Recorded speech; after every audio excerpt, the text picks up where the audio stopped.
امام رضا علیہ السلام جن کا لقب ہے غریب الغربا، یہ غریب اردو والا غریب نہیں بلکہ غریب الوطن ہے، جو وطن سے بہت دور ہو۔ ہمارے تمام وہ امام جو مدینے سے دور ہیں وہ غریب الوطن ہیں، لیکن ان میں غریب الغربا امام رضا علیہ السلام ہے۔ پوچھا مولا آپ غریب الغربا کیوں ہیں؟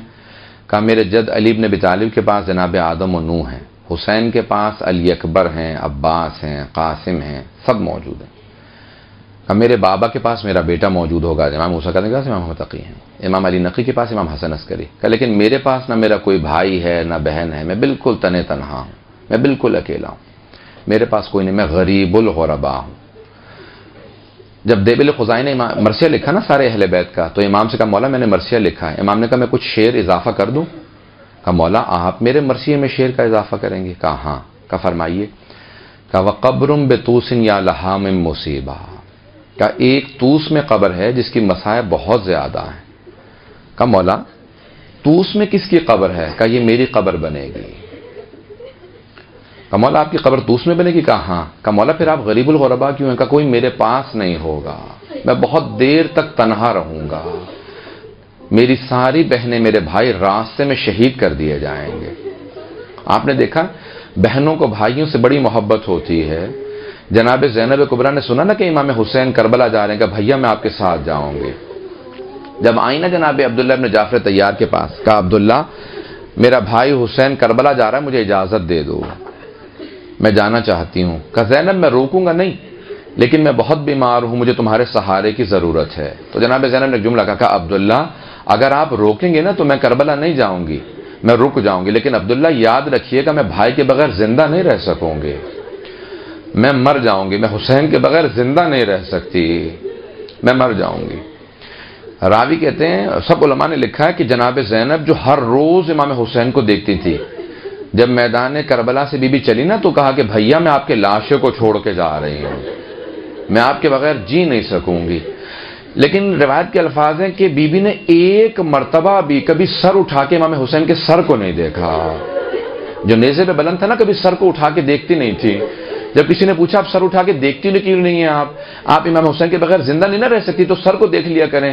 کہا نہیں میں جب سر اٹھاتی ہوں نا تو میں دیکھتی ہوں کہ نامحرموں کا مجمع ہے، میں اس لیے سر دوبارہ جھکا لیتی ہوں۔ جب واپس بھی آئیں تو ایک ہی شکوہ کیا، کہا نانا آپ کی امت نے میرا پردہ لوٹ لیا تھا، اجرکم اللہ۔ تو کچھ بہنوں کو بھائیوں سے بڑی محبت ہے، ایک جناب زینب کبریٰ ہیں جنہیں بھائی سے بڑی محبت ہے، ایک اور بہن ہے جسے بھائی سے بڑی محبت تھی۔ میں پیش کروں آپ کے سامنے الفاظ، میری بہنیں بیٹیاں بیٹھی ہیں، جملے کو میں پیش کرتا ہوں۔ سید نعمت اللہ جزائری نے انوار نعمانیہ میں لکھا کہ اس بہن نے خط لکھا میدان کربلا میں اور قاصد سے کہا میرے بابا کو خط دے دینا، وہ عراق گئے ہیں۔ کہا علامت کیا ہے آپ کے بابا کی؟ کہا میرے بابا کے دائیں طرف میرے چچا عباس کھڑے ہوں گے، بائیں طرف میرا بھیا علی اکبر کھڑا ہوگا، کہا دونوں بہت خوبصورت ہیں، میرے بابا مسند پہ بیٹھے ہوں گے۔ میرے بابا سے صرف ایک جملہ کہنا بابا اب میں بیمار نہیں، مجھے بلا لو۔ راوی کہتا ہے کہ میں سارے مسائل نہیں پڑھوں گا امام رضا کے، صرف دو جملے پیش کروں گا۔ راوی کہتا ہے کہ جب وہ پہنچا نا قاصد پہنچا، سید نعمت اللہ جزائری نے علامہ مجلسی کے داماد ہیں، بہت بڑے محدث ہیں، وہ کہتے ہیں کہ جب پہنچا نا قاصد ایک مرتبہ میدان کربلا میں تو جناب علی اکبر کا لاشا پڑا تھا۔ اس نے فوراً سوال کیا اس میدان میں حسین کس کا نام ہے؟ کہ وہ جو سامنے ایک لاش کے کنارے بیٹھا رو رہا ہے نا اس کا نام حسین ہے۔ وہ قریب آیا، کہا کہ آپ کی بیٹی نے خط لکھا ہے آپ کے نام۔ سید نعمت اللہ جزائری کہتے ہیں کہ امام حسین نے خط کو لیا، کچھ دیر تک روتے رہے، ایک مرتبہ اسی خط کو امام حضرت علی اکبر کے سینے پہ رکھا، جیسے خط کو رکھا نا تو لاشا تڑپنے لگا۔ امام حسین نے خط پڑھا، آج تک کوئی بتا نہیں سکا کہ خط میں لکھا کیا تھا۔ امام حسین نے کہا یہ میری بیٹی کو خط لوٹا دینا۔ کہا آج جواب کیا ہے؟ کہا یہ جو اس پہ خون لگا ہے نا یہی جواب ہے۔ اس بہن کو بھی بھائی سے بڑی محبت تھی۔ پیش کروں تیسری کون سی بہن ہے جسے بھائی سے بڑی محبت ہے؟ اس بی بی کا نام ہے فاطمہ معصومہ یا معصومہ قوم۔ جب امام رضا چلے گئے نا مدینے سے، اس بہن نے کہا اپنے سارے بھائیوں کو بلا، 18 بھائی تھے، ایک بھائی مشہد چلا گیا تھا، کہا اے میرے بھائیوں، مجھے میرا بھائی رضا بہت یاد آتا ہے، کوئی رات ایسی نہیں گزرتی جس میں اپنے بابا سے شکوہ نہ کروں، بابا میرا بھائی چلا گیا۔ میں باب الحوائج سے کہتی ہوں، اے میرے بابا موسیٰ کاظم، میرا بھائی رضا بھی چلا گیا، بابا میں ہر عید پہ آپ کو یاد کیا کرتی تھی، بابا اب تو میرا بھائی بھی چلا گیا۔ سب بھائیوں سے رو کے کہا مجھے میرے بھائی رضا سے ملا دو۔ سارے بھائی تیار ہوئے، کہا آؤ بہن ہم آپ کو مشہد لے چلتے ہیں، خراسان لے چلتے ہیں۔ کچھ بہنیں کہنے لگی نہیں بی بی ہم بھی آپ کے ساتھ چلیں گے۔ ساری بہنیں تیار ہوئیں، ایک مرتبہ یہ مرو کے مقام پہ پہنچے، مامون کی طرف سے فوج بھیجی گئی، بی بی کے سارے بھائیوں کو شہید کر دیا گیا، کچھ بہنیں بھی شہید ہو گئیں، چند بہنیں باقی رہیں، ایک کنیز خادمہ ساتھ میں تھی۔ جب یہ چند بیویاں بچ گئی نا تو ایک قوم مقدس سے آدمی آیا تھا، کہ یہ بیویاں کون ہیں؟ کہ یہ امام موسیٰ کاظم کی بیٹیاں ہیں۔ کہ یہ کیوں آئی ہیں؟ کہ ان کا بھائی خراسان میں ہے۔ اب وہ سمجھ گیا کہ مولا کی تو شہادت ہو چکی ہے، کہا کہ یہاں قریب میں قم ہے، بی بی سے کہو میں بی بی کو قم لے جاتا ہوں۔ ایک مرتبہ جب وہ چلنے لگے نا تو اس نے پوچھا، اس کنیز سے پوچھا کہ کیا بات ہے، جہاں یہ بیویاں پاؤں رکھتی ہیں یہ زمین سرخ کیوں ہو جاتی ہے؟ کہ میری بیوی کی اونٹنی کو مار دیا گیا، نالین ٹوٹ گئے ہیں، پاؤں بہت زخمی ہیں، پتھروں پہ چل چل کے میری بیوی کے پاؤں زخمی ہو گئے ہیں، جہاں بیوی پاؤں رکھتی ہیں زمین سرخ اس لیے ہو جاتی ہے کہ پاؤں سے خون بہ رہا ہے۔ اس نے بیوی کو قم کے باہر روکا، کہ قم والو یہ سارے حجاب اتار دو، کالے پرچم اتار دو۔ کا کیوں؟ کہا کہ امام رضا کی بہن پردیس میں آئی ہے، مدینے سے چلتی ہوئی آئی ہے، بہن کو پردیس میں بھائی کی شہادت کی خبر نہ دینا۔ قوم والوں نے سارے سہ پرچم اتار دیے۔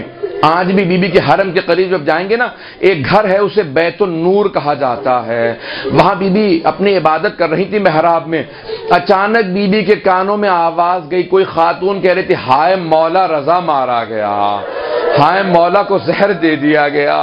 بی بی نے اپنے خادمہ کو آواز دی کہ ذرا جا جا کے اس خاتون کو بلا کے لا، یہ بار بار کیوں کہہ رہی ہے میرا مولا رضا مارا گیا؟ بی بی نے بلایا کہ کس مولا رضا کی بات کر رہی ہو؟ اس خاتون نے کہا بی بی آپ کیسی شیعہ، آپ کو نہیں معلوم ہمارے 8ویں امام کو زہر دے دیا گیا۔ ایک مرتبہ جناب معصومہ قم زمین پہ گر گئی، کہ بھیا میرا انتظار نہیں کیا، میں قم سے چل کے آئی تھی، میں بڑی تمنا سے حسرت سے آئی تھی، میں اپنے بھائی سے ملوں گی، میرا بھائی مجھے پیار کرے گا۔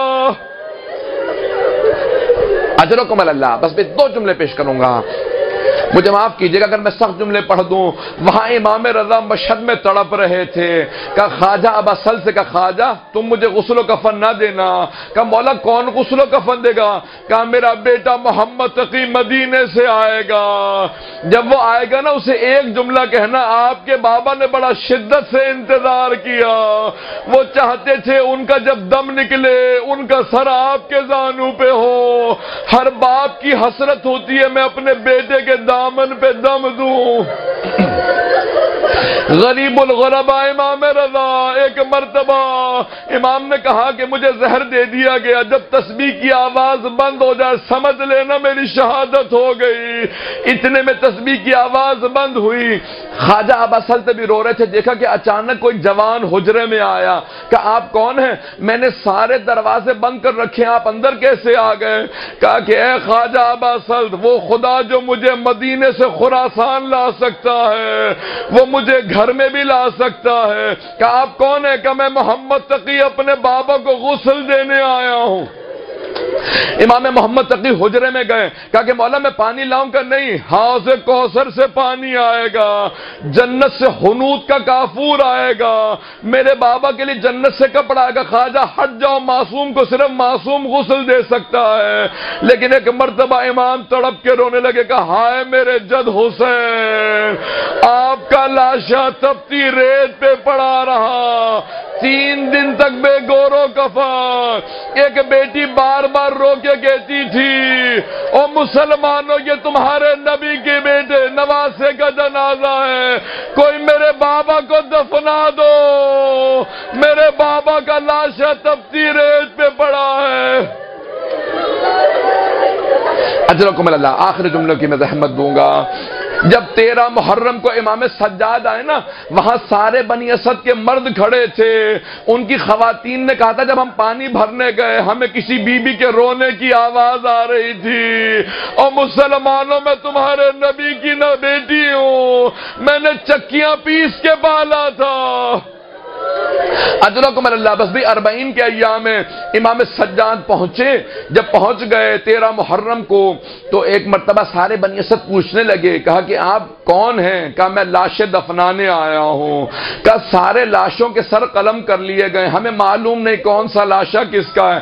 کہا میں بتاتا جاتا ہوں تم دفناتے جاؤ. کہا قیدی یہ لاشا کس کا؟ یہ حبیب ابن مظاہر کا لاشا ہے.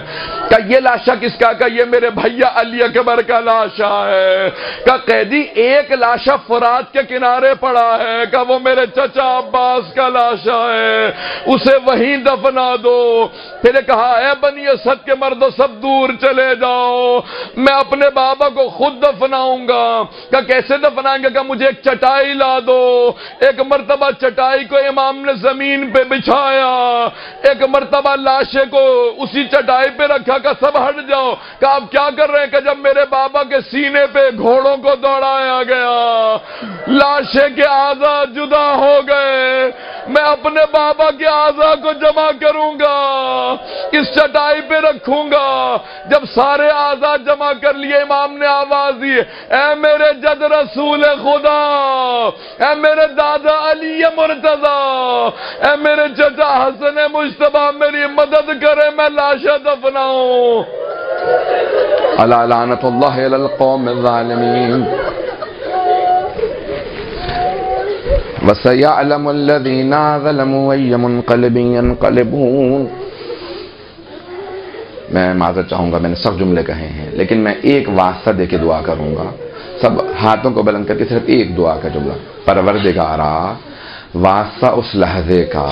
ایک بہت بڑے مرجع تقلید نے کہا جو امام حسین کی زیارت کے لیے جائے نا، اسے کہہ دینا کہ دیکھو سونے چاندی کی زری دیکھ کے، روشنی دیکھ کے کبھی دھوکہ نہ کھانا. وہ جو قبر میں لاشا پڑا ہے نا، وہ بڑا زخموں سے چور چور ہے. وہ لاشا بڑا زخموں سے چور چور لاشا ہے. امام سجاد نے سارے اعضاء کو جمع کیا، چٹائی پہ رکھا. پھر اس کے بعد کہا اے مردو دور ہٹ جاؤ، میں خود دفناؤں گا. خود امام سجاد قبر میں اترے. کٹے ہوئے گلے کے نیچے رسول عربی نے ہاتھ رکھے، ٹوٹی ہوئی پسلیوں کے نیچے علی مرتضیٰ نے ہاتھ رکھے، قدموں کے نیچے حسن مجتبی نے. جب لاشا اٹھایا نا، امام سجاد جب لاشا لینے لگے نا، چٹائی پہ رکھا لاشا، تو محسوس کر رہے تھے کوئی بی بی کنارے کھڑی ہے. بار بار کہتی ہے سجاد ذرا آرام سے لاشا لینا، میرے بیٹے کا لاشا بڑا زخموں سے چور چور ہے. امام سجاد نے لاشے کو رکھا، قبر کو بند کیا. جب جانے لگے نا تو قبر پہ ایک جملہ اپنی انگلی سے لکھا، ھذا قبر ابی عبداللہ الحسین الذی قتل غریبا وعطشانا. یہ ابا عبداللہ الحسین کی قبر ہے جسے غربت کے عالم میں پیاسا ذبح کر دیا گیا. پروردگارا، واسطہ اس لاشے کا، ہمیں امام زمانہ کا ظہور دیکھنا نصیب فرما. پروردگارا، 40 کے ایام ہیں. پروردگارا، انہی ایام میں بیویاں واپس آئی تھی نا، شام سے چلی تھی.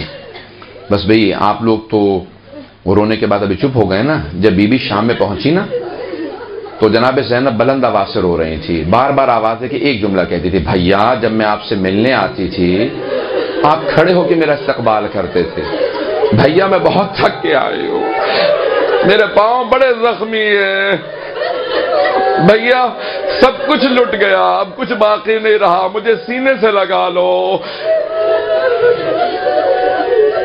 بی بی اتنا تڑپ رہی تھی. امام سجاد سے ایک جملہ کہا کہ بیٹا سجاد مجھے میرے بھائی کی قبر کا نشان بتا دو. امام نے اپنی پھپھی کا بازو تھاما، کہا پھپھی اماں یہ میرے بابا کی قبر ہے. جب ساری بیویاں قبر پہ گر گئی نا، امام سجاد سمجھ گئے کہ اگر میں نے نہ روکا نا تو ان میں سے کوئی بیوی روتے روتے مر جائے گی. تو امام سجاد نے اپنی پھپھی کا بازو تھاما، کہا پھپھی اماں بس کیجیے. جب بازو پکڑ کے کھڑا کر دیا نا بی بی کو زبردستی، فوراً اٹھایا، کہا پھپھی اماں بس کیجیے، کب تک روئیں گی. تو بی بی نے کھڑے ہونے کے بعد ایک سوال کیا، بیٹا سجاد یہ میرے بھائی کی قبر کے ساتھ والی قبر کس کی ہے؟ کہا پھپھی اماں یہ میرے بھیا علی اکبر کی قبر ہے.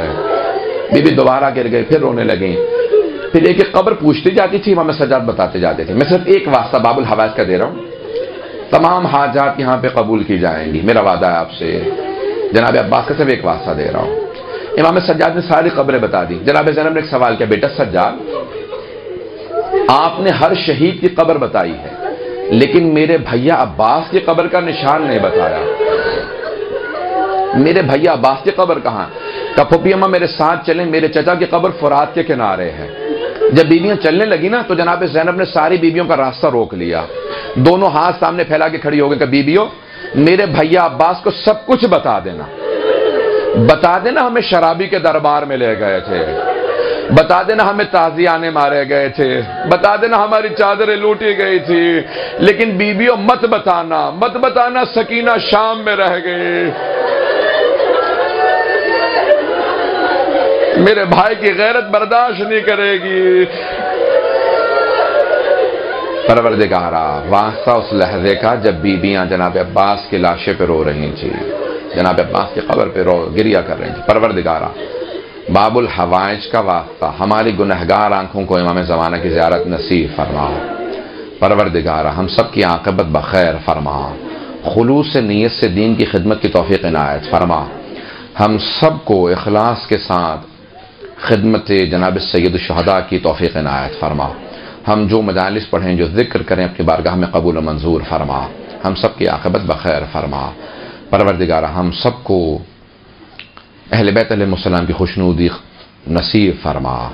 امام زمانہ کا ظہور دیکھنا نصیب فرما. ہمارے مقامات مقدسہ کی حفاظت فرما. نجف و کربلا کی، کاظمین کی، سامرہ کی، بلد کی، شام کے تمام روضوں کی حفاظت فرما. جنت البقیع تعمیر ہوتا دیکھنا نصیب فرما. جو ہاتھ بلند ہیں کسی کو رد نہ فرما. پروردگار سب کی دعائیں اپنی بارگاہ میں قبول و منظور فرما.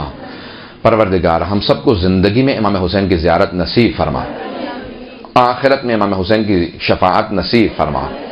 پروردگار ہم سب کو تمام آئے اہل بیت علیہ السلام کی زیارت نصیب فرما.